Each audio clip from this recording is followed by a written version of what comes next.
Olá, meus queridos, que Deus abençoe a todos. Eu sou o pastor Evelônio Rodrigues e hoje nós vamos iniciar aqui uma série de 2, talvez 3 vídeos a respeito da vida de José, certo? E nós vamos começar a leitura que está no capítulo 37 do livro de Gênesis, a partir do verso 1. A Bíblia diz assim: Jacó habitou na terra das peregrinações de seu pai, na terra de Canaã. Essa é a história de Jacó. Veja bem, nós vamos falar sobre José. Lembre-se que Jacó era pai de José.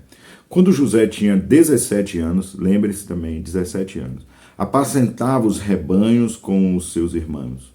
Sendo ainda jovem, acompanhava os filhos de Bila e os filhos de Zilpa, mulheres de seu pai, e trazia más notícias deles a seu pai.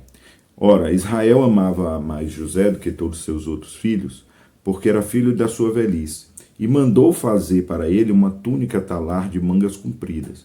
Quando os seus irmãos viram que o pai o amava mais do que todos os outros filhos, odiaram-no e já não podia falar com ele de forma pacífica. José teve um sonho e contou aos seus irmãos, por isso o odiaram ainda mais. Ele lhes disse: peço que ouçam o sonho que tive. Sonhei que estávamos amarrando feixes no campo, e eis que o meu feixe se levantou e ficou em pé, enquanto os feixes de vocês o rodeavam e se inclinavam diante do meu. Então os irmãos lhe disseram: você pensa que vai reinar sobre nós? Pensa realmente que dominará sobre nós? E com isso o odiavam ainda mais, por causa dos seus sonhos e de suas palavras. José teve ainda outro sonho, que ele contou aos seus irmãos, dizendo: sonhei também que o sol, a lua e 11 estrelas se inclinavam diante de mim. Quando José contou esse sonho ao pai e aos seus irmãos, o pai o repreendeu, dizendo: que sonho é esse que você teve? Você está querendo dizer que eu, sua mãe e seus irmãos iremos e nos inclinaremos até o chão diante de você? Os irmãos tinham inveja dele, o pai, no entanto, guardou aquilo no coração. Algumas observações aqui no início dessa história, só para a gente contextualizar tudo, tá, gente? A primeira coisa é que é muito comum nós ouvirmos mensagens, ministrações a respeito de José e, digamos assim, e as pessoas colocam pensamentos, ideias que não estão no texto. Nós vamos trabalhar basicamente com o texto da Bíblia, certo? E outra coisa, nessa história de José, nós temos algumas coisas em evidência. Primeiro, a finalidade dessa história é mostrar como o povo de Israel foi parar no Egito, como eles foram para o Egito. Uma vez que você pega o livro de Êxodo, vai falar do povo ali escravo e tal, Moisés registra, né, como foi a saída do povo do Egito, e você tem ali os livros de Levítico trazendo a lei, Números trazendo as trajetórias, Deuteronômio trazendo a repetição da lei, certo? E toda a história novamente, Moisés contando. Mas então assim, como é que esse povo chegou no Egito? E naquele primeiro momento, digamos agora aqui, nós vamos perceber ao longo da história que o Egito se tornou um lugar de refúgio. Uma outra questão é o seguinte: nos lembremos que esse período aqui, em que a história bíblica está narrando, é um período antes da lei, certo? Antes da lei de Moisés, no caso. Então, não havia aqui um parâmetro. Por que eu estou chamando a atenção? É porque fala de Jacó e suas mulheres. Na verdade, Jacó ele se casou com 2 irmãs, e essas 2 irmãs, cada uma delas lhes deram, né, a sua serva, né? Ele casou com Lia, ele se apaixonou por Raquel, mas casou com Lia, que era a irmã mais velha, e casou com Raquel, e elas deram suas servas também como esposas para José, ou para Jacó, e então teve todos esses filhos. Então, assim, entre outras coisas, o que é mais evidente na história de José é a providência de Deus. Muitas vezes nós falamos muito da história de José dentro da perspectiva do nosso sonho. Você já ouviu muito isso aí. Você tem um sonho, Deus vai te fazer sonhar novamente. Deus deu um sonho a José, que, aliás, alguns sonhos, né? Retratam 2 aqui, 2 sonhos a José, que falava do futuro, Deus estava revelando a vontade dele para a vida de José. Então, nós temos que entender que os sonhos que vêm de Deus, nesse sentido, tá, gente? Deus pode usar sonhos para revelar a sua vontade, óbvio que sim, ele é soberano e tudo, mas eu quero dizer a palavra sonho nesse sentido que nós usamos de forma assim, figurada, que quer dizer nossos planos, né? Então, assim, os sonhos dados por Deus, os planos que o Senhor nos revela, que Ele nos mostra, na verdade, para a nossa vida. Porque tem muitas pessoas que pegam um texto como esse aqui e falam, você vai lutar pelos seus sonhos, viva o seu sonho. E em nome do sonho nós vimos pessoas morrendo, nós vimos pessoas abandonando marido, esposa, filho. Vou viver meu sonho, vou viver meu sonho, vou viver minha vida. E joga tudo para cima, se torna escravo de tantas coisas, situações, porque está vivendo o sonho. E não é isso. Deus mostrou a vontade dele a José através desses sonhos. E também eles serviriam de, assim, como motivo de trazer esperança, né? A palavra do Senhor nos diz lá no texto de Lamentações, eu quero trazer à memória aquilo que me dá esperança. Então, assim, era uma forma de trazer esperança para as coisas que José iria passar, uma perspectiva que ele teria para o seu futuro. Ele entendia que algo era da parte de Deus, né? Nós vamos ver no decorrer disso. Ele foi entendendo também como aquilo ia se cumprindo. Nós vamos ver, na medida que nós formos lendo, estudando aqui, quando vai chegando mais no final da história, que José ele conseguia ver o sonho que Deus lhe deu se realizando ali. Aqueles sonhos, né, se realizando, ele conseguia ver. E conseguiu principalmente entender qual era a posição dele. Então aquilo que Deus nos mostra, digamos assim, um sonho de Deus para nossas vidas, não é para satisfazer a minha vontade ou para eu conseguir algum benefício, não, mas para cumprir um propósito. E o propósito principal da vida de José é que, inclusive, José se torna um tipo, né, de Jesus, no sentido de ser alguém que salva o seu povo, a sua descendência, e uma pessoa justa, que sofre injustamente e que salva o seu povo, um tipo de Jesus. Você entende? Outro dia nós vamos falar sobre tipologia bíblica, tá bom? Prometo. Mas então, José se torna essa figura. E tudo na vida de José se encaminha para esta providência de Deus, para a salvação deste povo, para que esse povo continuasse existindo. Aí vem uma pergunta, ou melhor, algumas perguntas que nós podemos fazer. Uma delas é, quanto vale um sonho?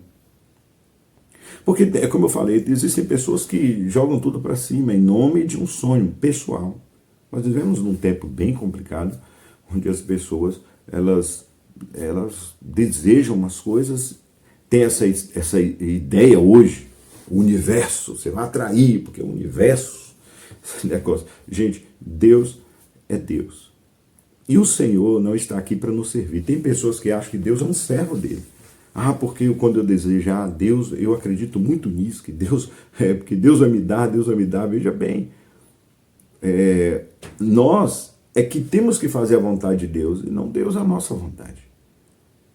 E o Senhor é soberano para cumprir as suas promessas na nossa vida, como foi na vida de José, e como Deus cumpriu as suas promessas na vida de tantas pessoas. E nas nossas também ele tem cumprido. Agora, uma outra pergunta é, quanto vale então o sonho de Deus? Porque muitas vezes nós nos empolgamos, você vai viver o sonho de Deus e tal, mas nós vamos nos lembrar que José, ele passou por muitas dificuldades para que esse sonho de Deus se cumprisse na vida dele. Agora, o outro lado é, quando eu abro mão dos planos de Deus para viver o meu plano, aí é que a coisa dá errado. Então só tem um caminho. Viver a vontade de Deus. Vamos aqui, após essa introdução, nós vamos aqui pensar sobre a vida de José, né? Então, uma primeira coisa que eu quero pensar com você é, nós precisamos viver os sonhos de Deus e não nós. Voltando para o texto, do verso 7 ao verso 11, falam dos dois sonhos que José teve e revelou aos seus irmãos. O primeiro sonho, que eles estavam amarrando feixes no campo, feixes de trigo, e o feixe dele se levantou, ficou de pé, e os dois irmãos dele se prostraram, né? 11 feixes. E um segundo sonho, que ele fala que o sol, a lua, o pai dele tem um entendimento, né? O sol, a lua seriam o pai e a mãe, 11 estrelas se inclinavam diante dele. É interessante que os irmãos dele o odiavam por causa do seu sonho, mas o pai dele guardava aquilo no coração. Nós tínhamos alguém que também guardava essas coisas no coração, que era Maria, né? A Bíblia fala quando quando o anjo foi falando para Maria, né, que ela teria um filho, ela foi guardando aquelas coisas no coração e tal, enfim, porque ela ficava, olha, e não somente isso, quem seria Jesus, as coisas a respeito de Jesus, quando Jesus está no templo, né, já com 13 anos de idade, e a Bíblia diz que Maria guardava aquilo no coração, porque ela falou assim, meu Deus, o que é isso, né? E ela foi vendo isso se cumprindo ao longo do tempo. Uma outra coisa, José, ele vivia num contexto familiar bem difícil, bem complicado. E aqui eu quero pensar algumas coisas com vocês. O que isso quer dizer? Né? Ele vinha ali de uma disputa entre as esposas do seu pai. Jacó, pai de José, se apaixonou por Raquel. Mas Labão, o pai de Raquel, deu Lia, né, irmã mais velha, porque, segundo ele, no costume da sua terra, a irmã mais velha deveria se casar antes da mais nova. E, bom, não vou entrar aqui nos motivos, mas, de qualquer maneira, é isso que a Bíblia diz. Então ele se casa com Lia e depois, tem uma tradição que chama de Lia, mas vamos pegar Lia, tá bom? E então ele se casa com Lia e depois ele se casa com Raquel. E claro que o amor de Jacó era para com Raquel, né? E aí é quando a palavra diz que Lia se tornou uma mulher fértil, ao passo que Raquel era estéril. E aqui vem a questão. E aí no andar enquanto essas coisas vão acontecendo, para compensar, Raquel dá uma serva dela para que se case com Jacó e para que tenha filhos em nome dela, né? Quando isso acontece, Lia agora pega uma serva dela e dá para Jacó como esposa. Então agora o cara tem 4 mulheres. Eu sei que aí vai, né, gente? São, na verdade, 13 filhos, né? Porque tem uma filha, enfim. Mas a questão aqui é o seguinte, ele vinha de um contexto, então, de muita disputa. Imagina essas mulheres juntas, disputar lá, o filho do teu pai. E ainda, para completar, o texto diz que José ganhou uma roupa diferente da roupa dos seus irmãos, uma túnica. Essa túnica, irmãos, essa túnica era falada várias vezes, deveria ser uma coisa que eles deram muita importância. Porque quando nós vamos ler os comentários bíblicos a respeito desta túnica, muitos comentaristas falam que seria uma túnica usada para príncipes. Eu imagino, tá? A Bíblia não fala isso, que era uma túnica vermelha. Sabe por que nós vamos ver mais na frente? Que os irmãos dele, quando viram ele de longe, quando está no campo, ele vai em busca dos irmãos dele, daqui a pouco a gente fala sobre isso. A Bíblia diz que eles veem o irmão de longe e o reconhecem por causa da túnica. Então deveria ser vermelho ou então um azulzão, né? Um azul assim bem forte, alguma coisa que se destacasse no meio do deserto para que os irmãos pudessem ver. Então o cara era o queridinho do papai, certo? Já vinha de um contexto difícil. Nós lemos ali no início do texto que ele, quando tinha 17 anos, ele ainda entregava os filhos de Zilpa, né, Bila e Zilpa, as mulheres de seu pai, ele ia para lá para assentar e contava o que os seus irmãos, que eram mais velhos que ele, o que eles estão fazendo, e ele entregava tudo, né? Você imagina, vamos pensar aqui dentro dessa nossa realidade, vocês são um cara aí de 30 anos, mais ou menos por aí, e você tem um irmão ali, um adolescente, um pirralho desculpe, mas é assim mesmo, você vai pensar o quê? Tem seu irmão ali mais novo, de 17 anos, e ele entregando tudo que você faz, né? Digamos assim, eles estavam no meio do deserto, se eles aprontavam alguma coisa, se eles vendiam algum animal, se eles tinham algum lucro, se eles roubavam alguém. Eu não estou dizendo que eles estavam certos, tá bom, gente? Eu estou falando da situação. Mas a questão é que José era íntegro. E isso nós vamos falar um pouco mais depois. Havia integridade em José. E o que eu quero dizer com isso é que, apesar do contexto familiar difícil, ele manteve a sua integridade. Isso quer dizer que nós não podemos fazer uso de um contexto familiar difícil para, digamos assim, desculpar, ou melhor, como eu poderia dizer, para nós justificarmos algumas questões de caráter na nossa vida. Eu sou assim, porque eu sou assim, porque minha família era difícil, porque meu pai era assim, porque minha mãe era assim, porque meus irmãos, eu sofri, havia preferência na minha casa. Gente, é muito comum. Nós pais, nós temos que ter cuidado na lida com os nossos filhos, porque se nós não tivermos cuidado, sempre vai ter um filho mais apegado que o outro. Eu tenho 2 filhos, para quem não sabe, depois alguém acompanhando sempre nas redes sociais pode ver alguma coisa, e nossos filhos são assim.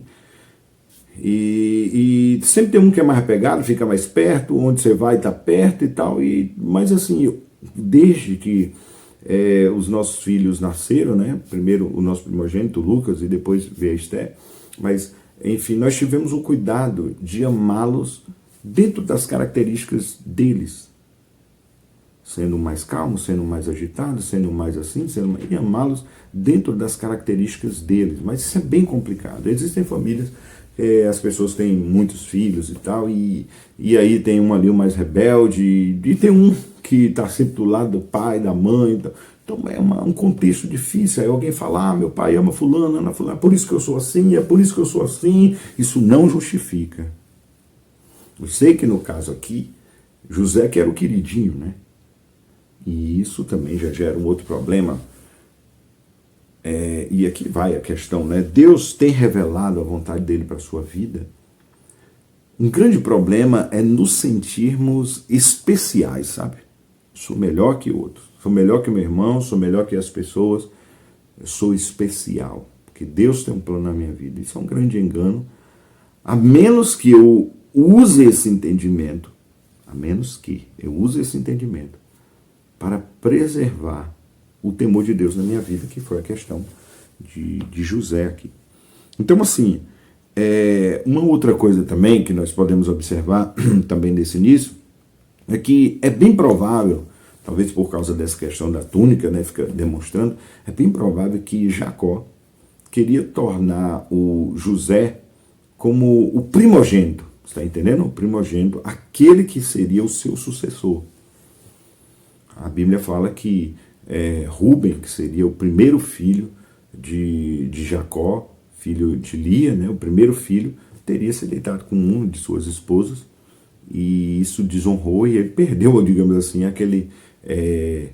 desonrou o pai, e ele perde aquela categoria, então, de filho primogênito, né? E nós vamos ver também ao longo da história que o Rúben, ele se sente nessa dívida, né, para com o pai. Nós vamos perceber esses detalhes aí. Mas é como eu estava falando, nem sempre nós vivemos num contexto fácil. Não é pelo fato de Deus ter um plano na nossa vida, você já ouviu muito isso, né? Talvez pareça até chavão de crente. Deus tem um plano na sua vida, e tem, gente. Agora, muitas vezes a gente não consegue entender como esse plano se encaixa dentro da nossa realidade. Quantas vezes eu pensei que o anjo ele só pode ter errado de endereço. Deveria ter entregue uma carta de chamado na casa do vizinho e entregou na minha casa. Não é só pelo contexto difícil, mas pelas dificuldades que nós temos, os nossos erros, as nossas falhas, tantas coisas que nós nos conhecemos, né? Então, assim, nós não podemos também ser tolos, porque José, ele parece que, eu não sei, a minha esposa disse que José era um pouco sem noção, mas ele tinha 17 anos. Você lembra quando você tinha 17 anos, você tinha muita noção das coisas? Ou você era empolgado? Eu era. Então, assim, para ele chegar e falar assim, olha, eu tive um sonho. A Bíblia poderia dizer, olha, então José teve um sonho e contou ao seu pai, Jacó, pai, eu tive um sonho, assim, assim. Ele poderia ouvir a repreensão do pai. Mas você imagina numa época onde não tinha televisão, WhatsApp, não tinha nada disso, celulares, e todo mundo se reunia ali ao redor de uma fogueira, e à noite, para contar as histórias, e o guri se levanta lá com a túnica dele, vermelhona, né? Alguém falou assim, achei bem engraçado, falar, rapaz, todo mundo com roupa simples e E José tinha uma túnica florida. O carinha se levanta e conta assim: eu tive um sonho.